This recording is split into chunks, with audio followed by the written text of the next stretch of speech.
All right, guys, welcome. I started talking before unmuting. Welcome to our special interest group. I want to go ahead and get this kicked off today. So I'm really excited. I think this is one of the first special interest groups for campus programmers and campus tour guides. In a bit, I'm really excited to lead this charge and to lead this group, and just gonna kind of start it off with a couple introductions for the special interest group, a couple shameless plugs, and then introduce myself. So my name is Kelly Reynolds. I'm an Associate Director of Student Programs at the University of Tennessee. I work with all things events and students, tour guides, some other student programs on campus, and I'm really excited to host you all today. Um, I'm gonna shamelessly plug the SACAC Special Interest Group meeting in New Orleans. So if you guys are attending and you're headed down to NOLA in March, please come to the Special Interest Group meeting in New Orleans. I will be there to host you all and to have some great conversations. So excited about that. I'm also going to plug in a form.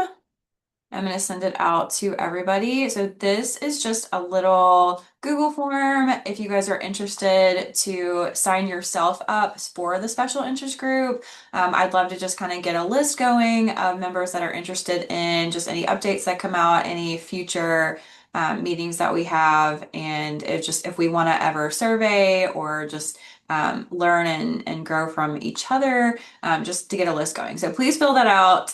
And I'm going to send that out among the regular SACAC body as well. All right, so I'm going to introduce our speakers today. They are really the highlight of our meeting, and where kind of this started from initially. So I have some really great panels in mind for the future, but I really wanted to kind of capitalize on what we had going on right in our own backyard on our campus. And to kind of preface their presentation, our university, specifically in events and student programs, has gone through quite a few leadership changes in the past couple years. And they have been privy to work for many different supervisors and leaders. And we have also kind of undergone some organizational structure, and I think the biggest takeaway from that is how our students adapted and led through this change. And they're really just going to talk about that. And I personally am very proud of our students and their leadership and how kind of they adapted and really led each other through this change. So I'm going to let them kind of take it away and kind of talk about their process and what they have really done as student leaders on our campus. And I think they have some really great takeaways that you could potentially implement in your own programs and even share with your students on how they can grow and change their programs for the betterment of your institution. All right, guys, I'm gonna let y'all take it away. Thank you, Kelly. Just give me 1 second to share my screen.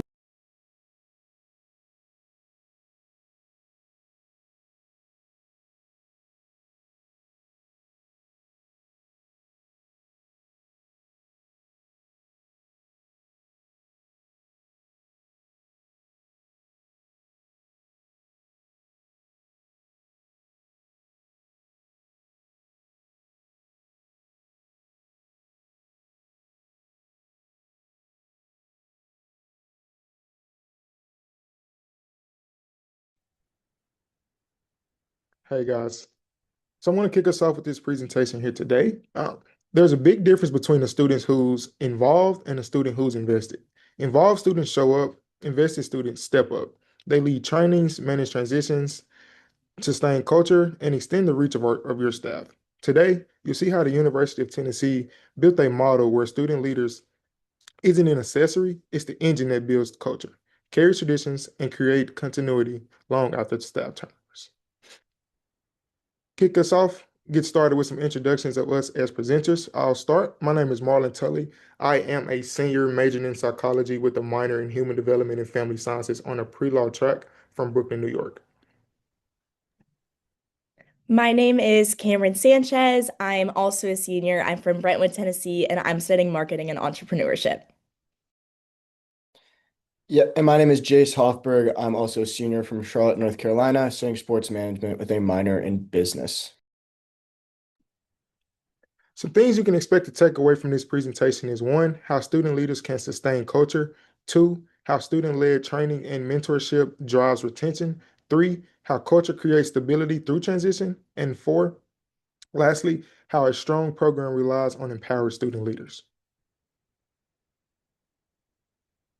Just before we break down our positions and responsibilities in our program, I want to break down the structure of our office. So I've kind of broke it down into three categories. At the top is going to be professional staff. We have a director of visits and events who oversees the visitor center as a whole by the name of Jake Schultz. Under him is Kelly Reynolds, who we have the pleasure of leading this presentation, who serves as the Associate Director of Recruitment and Engagement for first year recruitment. Our direct contact as in student ambassadors is Haley Horton, who serves as the Assistant Director of the Visitor Center, and under her is the Visitor Service Counselor, Trey Miles. Now, in the second tier, you get to the ambassador exec. The executive board consists of a president, chief of staff, director of training and evaluation, director of recruitment, director of culture and community, director of social media, and director of social engagement. And lastly, we get down to some leadership opportunities amongst the general body. Within with recruitment captains that serve under the recruitment director and training group leaders that co-lead our week-long trainings. I myself, Marlon Tully, serve as the president of the ambassadors, serving as the liaison with senior leadership of the visitor center and important stakeholders at the university. That just means I'm the first point of contact for anybody trying to relay any message down to our ambassadors, whether that's the professional staff within the visitor center or, like I said, the campus partners. Also lead full ambassador staff meetings, relaying important information and announcements, and I scheduled guest speakers for those. So on Wednesday afternoons, around about 5 o'clock, we have all 117 of our ambassadors in the program meet for our weekly staff meeting, and us as execs share any updates that we may have to give out to the general body. And we also invite campus partners to come speak based on information that they have received from their department, just to make sure that we're sharing all correct and accurate information with prospective families that come and visit our university. And I also represent ambassadors and speak at on and off campus events. Sometimes those are local in the city of Knoxville, sometimes those are across the state of Tennessee or even the southeastern region. My job is just kind of go to those events, make sure that the operations of it run smoothly, sometimes share my YUT, and just be there to support the professional staff and the prospective students who are there to make sure that they're getting a good um, perspective on the university from the faculty and staff point of view, as well as the point of view of the student. Yeah, and my name is Jay Hopberg. Like I said, I serve as the chief of staff in the ambassador program. My primary role is to cultivate strong, supportive, empowering environment for all of our team members. A couple main ways we do that. First is through maintaining our traditions, which we'll kind of look at later on. But a second way is through our small groups. I partner with our director of social engagement to put together different small groups, typically in the spring semester. That could look like a trivia night, a board game night, or even just grabbing a bite to eat and things like that. Just making sure that we're fostering that environment. Second, I create personal and professional growth through mentorship and guidance.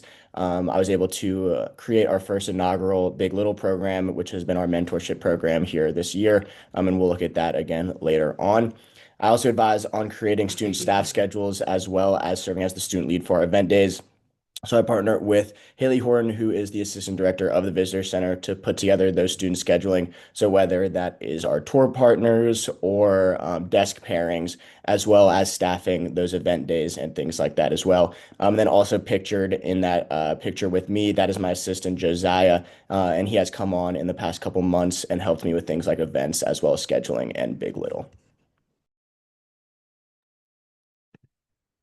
All right. And then, as I mentioned, my name is Cameron. So, as the director of training and evaluations, my main goal is just to make sure that every ambassador feels confident, prepped, and also supported on a tour. So, I manage all of our training content from updating our playbook to shaping the information and language that guides need in order to engage families well.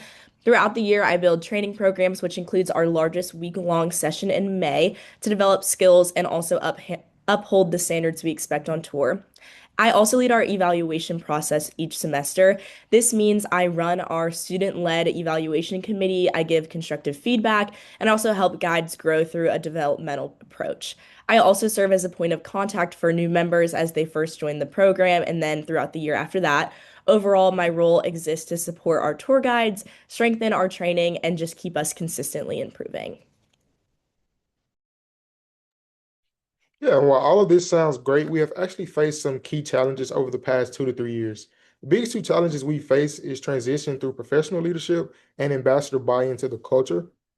As far as transition goes, our office has experienced a lot of turnover within the past couple of years. This caused quite a few different leadership styles to be present in our office.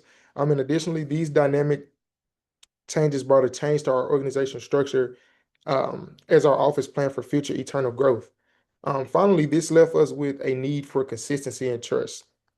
The second issue we faced was buy-in. How do we get returning and new ambassadors to buy in and become this one unified force? How do we make sure that our culture is shared yet professional? We had to make sure that our culture was molded by student leaders and not just communicated. Strong culture makes leadership transition smoother, and strong leadership makes culture stick. I'm going to pass it off to Jace to kind of explain the first step we took in overcoming these dilemmas. Yeah, so when it came to attacking these problems, the first way that we thought to do that was to actually define culture itself. So that was the first step. We sat down as an executive board and we were able to put together this definition of what we think culture is itself. So we say that culture is the shared purpose, values, and beliefs that shape how we work, why we act, and how we rise through challenges.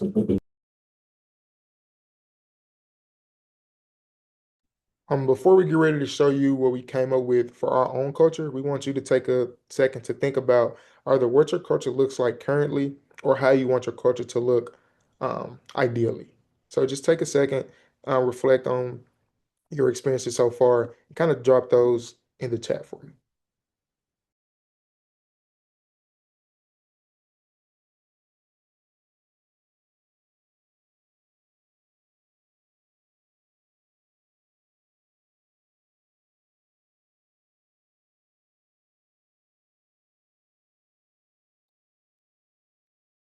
See, thank you, Haley Horton, for the welcoming and inclusive, fun.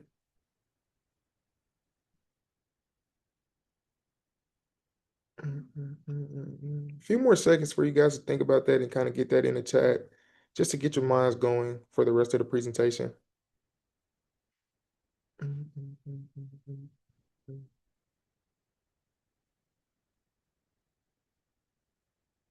Accepting of others, that's a very important one.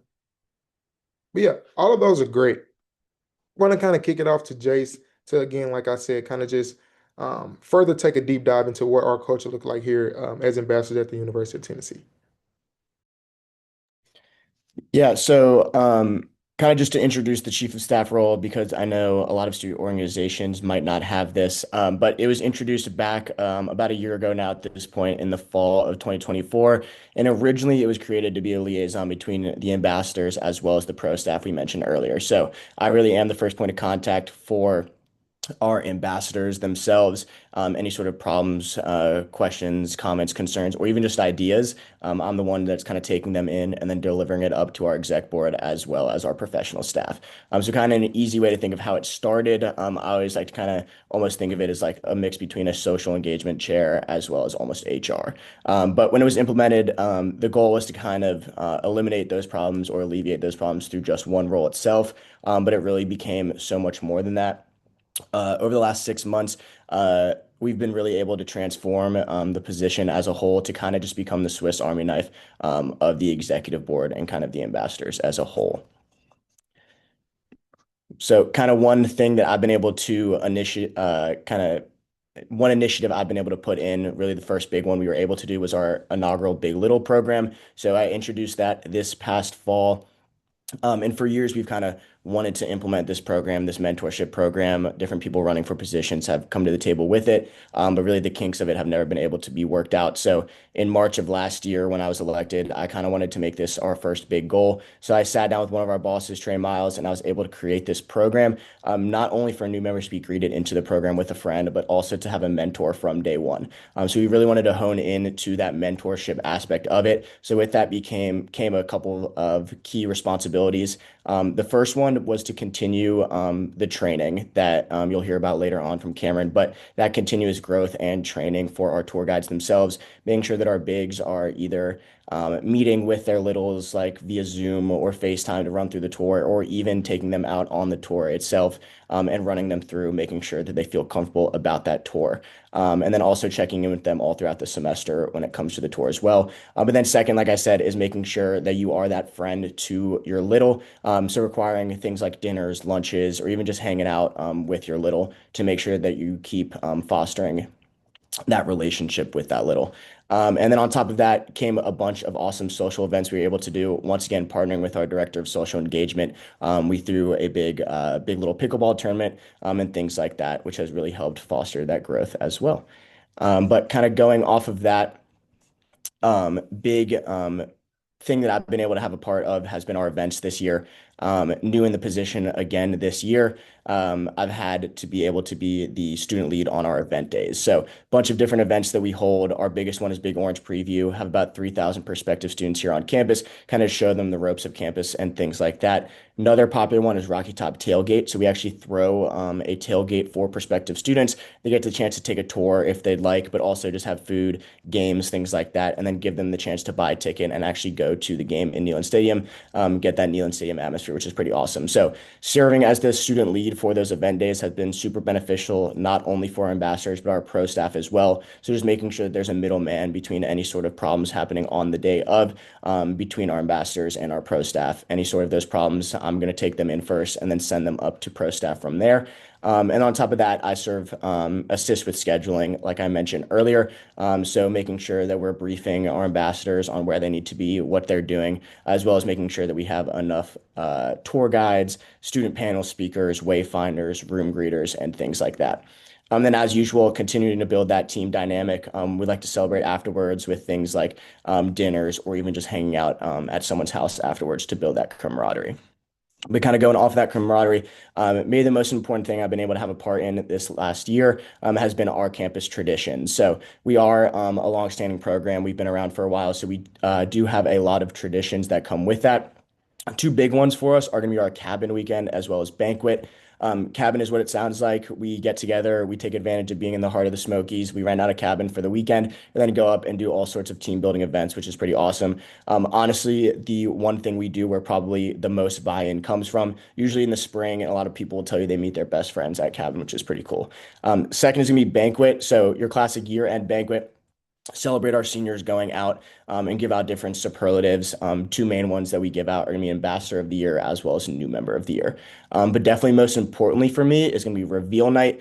This is a really special process. After a long recruitment process, we come together and celebrate our new members, but also our seniors that are getting ready to graduate. And I really think that this is the first opportunity for our new members to really see what it's like to actually be an ambassador. They find out that they get hired here on Reveal Night, and it's a really awesome opportunity to celebrate them, but also our seniors as well. Yeah. And then kind of going off of that, four main pillars to um, how my role has helped with our student-led structures are going to be listed right here. So first, stability. Student leaders are the culture builders. We're the ones that create that sustainability, and we turn our group into a family. So just making sure that those new members are walking into a culture that they're ready to buy into. And then going off of that is the buy-in itself. Our program truly is a family. The only way to showcase that is by encouraging every single ambassador to buy into this family. So some of the initiatives that I've been able to introduce have been able to help with that buy-in. It's just one step towards that. There's going to be belief by growing our dynamics through these initiatives. We've been able to help every single one of our tour guides grow their own personal self-belief, as well as building our group belief, which is pretty awesome. Then lastly, and probably most importantly, is going to be growth. Honestly, everything that I do on a day-to-day basis is to help grow our family and our team. And by sharing the ownership, we improve our organization one step at a time. In such a big program, every student's efforts matter, and allowing students to lead and showcase themselves, we're all really able to grow together. All right. So while we are a student organization, we are also a job. So while we define our own culture, we also have to build a strong tour guides through that process, which is where my role as director of training and evaluations really comes in. So I want to break my role down into the three biggest pieces, starting with where every ambassador's journey begins, new member meetings. So for the first 2 months of being on our team, new ambassadors attend weekly training sessions, and these are not just big information dumps. They're really intentional building blocks. Every week we layer in a new set of skills. So it might be tour content or just confidence building with giving a tour, maybe storytelling, guest engagement, or even how to give their YUT at the end, which is why they chose the university at the end of their tour. The idea is simple. Gradual growth creates stronger guides. Instead of throwing new members straight onto a full tour right off the bat, we give them the space to practice, ask questions, and also absorb our culture at a pace that will stick with them. These meetings also help them learn how our team operates. So, not just what we say on a tour, but also how we support each other, what our communication looks like, and how we represent UT as a group. By the time they've finished this onboarding process through a few months, they've built strong habits, confidence, and also just a sense of belonging within our program. That early investment is really what sets them up for long-term engagement and also just a smoother transition into quite a large ambassador family that we have here at UT.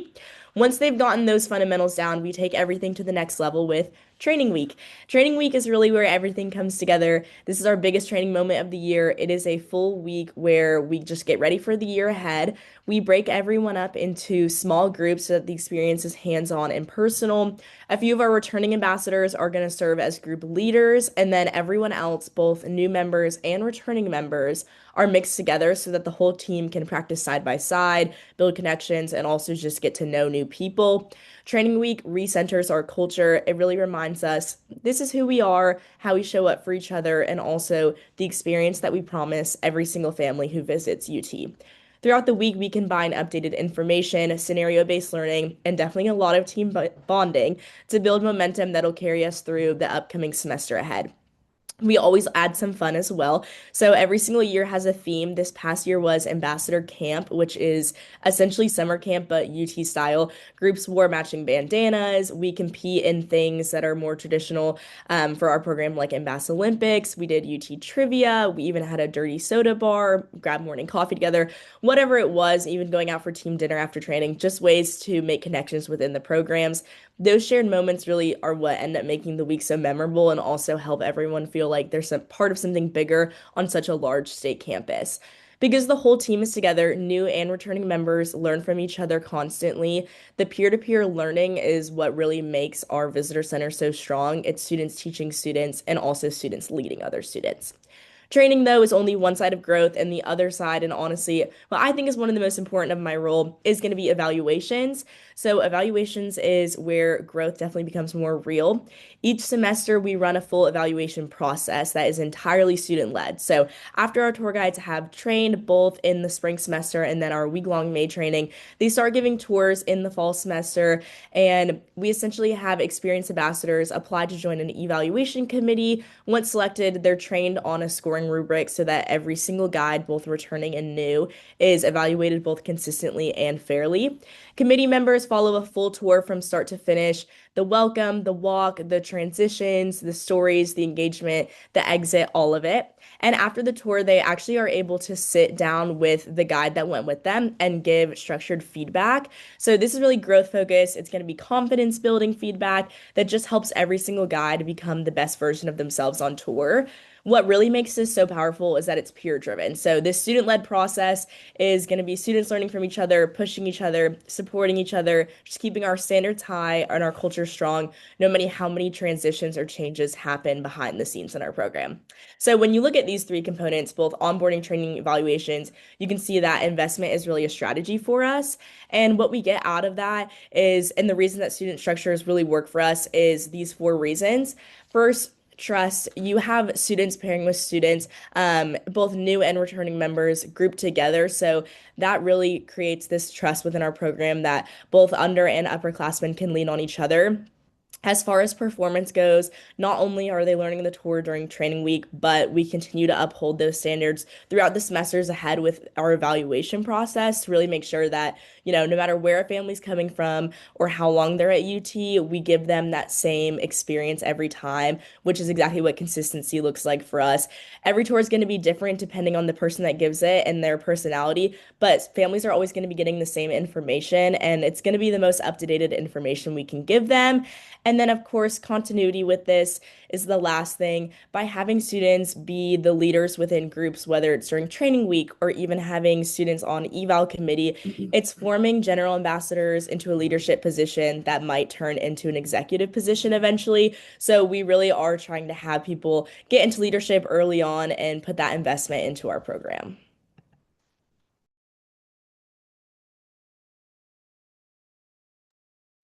Yeah, so with all that being said, what is UT Ambassador culture? Our culture stems from combining organizational with operational, taking the student org side and meshing it with the job side. We are a connected, caring, welcoming team that fully bought in. We deeply committed and relentlessly driven.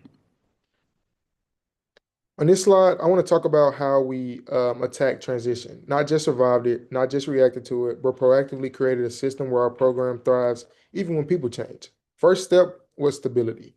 One of the strongest parts of our ambassador program is that we don't rely on one person to hold the whole operation together. Clear structure, clear communication, and student-led systems keep everything consistent, even when professional staff or student leaders rotate out. Stability isn't about avoiding change, it's about making sure the way we operate stays steady regardless of who's in the chair.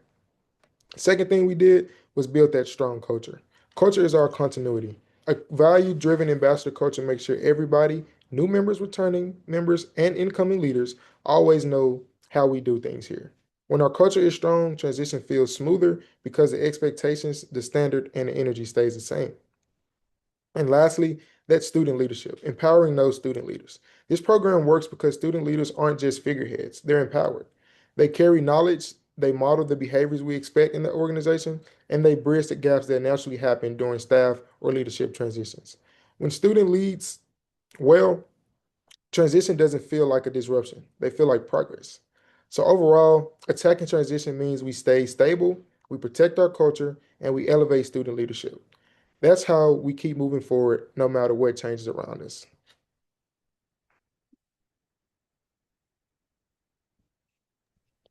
And then, like we mentioned earlier, the second thing we had to attack was that buy-in. So combining our student leadership with the initiatives put in place by myself and Cameron, we're able to set the standard for the level of buy-in needed for our organization.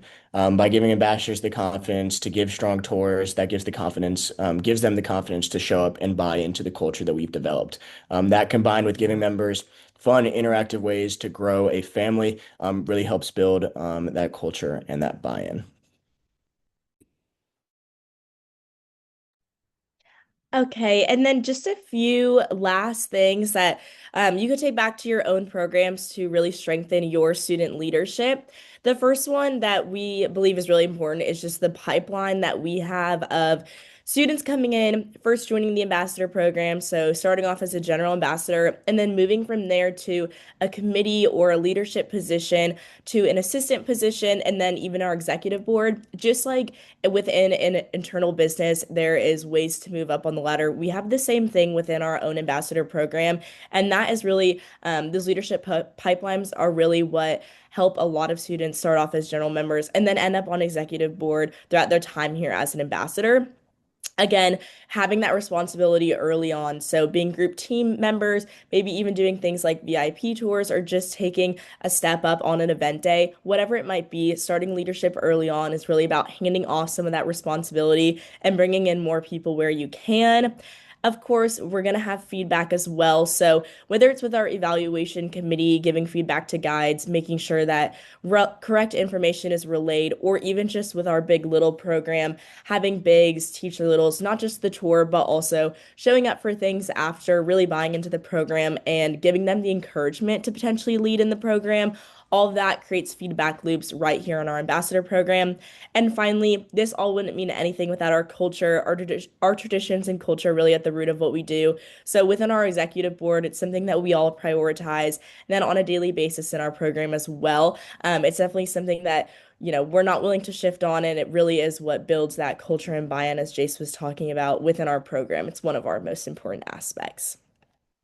So thank you all so much for listening us today. We're so happy to answer any questions if you might have them, but that's just a little glimpse into our program, what works well for us in times of change, and hopefully it gives you something to bring back to you with your program as well. Thank you all so much.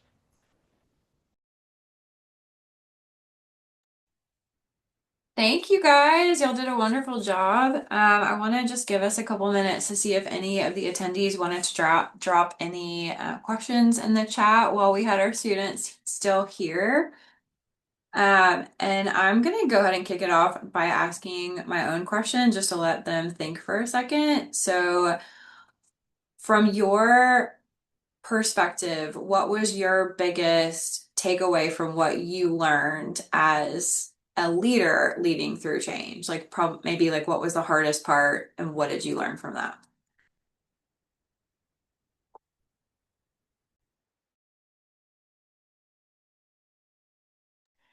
I would say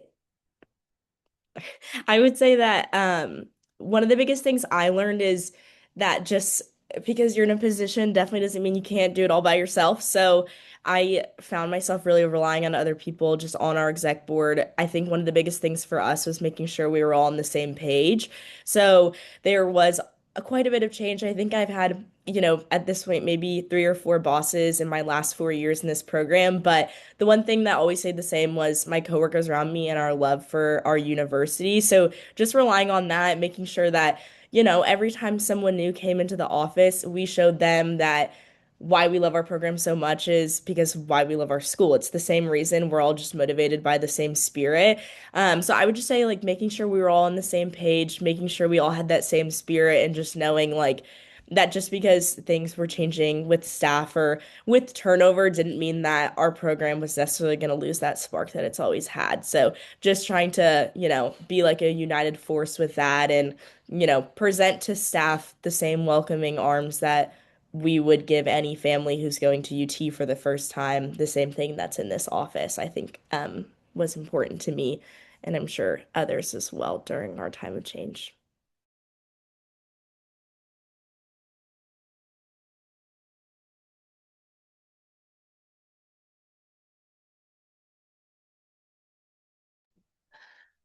All right, guys. Any other questions? I'll give you another minute to drop in the chat. If not, please, another shameless plug, please fill out that form if you have not already. I would love to kind of get a group together of professional staff that are interested in continuing these conversations around events on campus and tour guide programs in general, and just how to best support our students and our universities and learning and growing from each other. So I would greatly appreciate if you guys would fill that out. Please come see me in New Orleans if you're going to be there. We'll continue these great conversations. Yeah, if you guys have any ideas for upcoming sessions, drop those in the Google form as well. Thank you so much for our students. And I hope you all have a wonderful day, all participants. And I'm going to go buy these lovely students coffee or food for participating today. So thank you guys. Have a great rest of your day and see you in New Orleans, hopefully. Thank you, guys. Thank you. Thank you.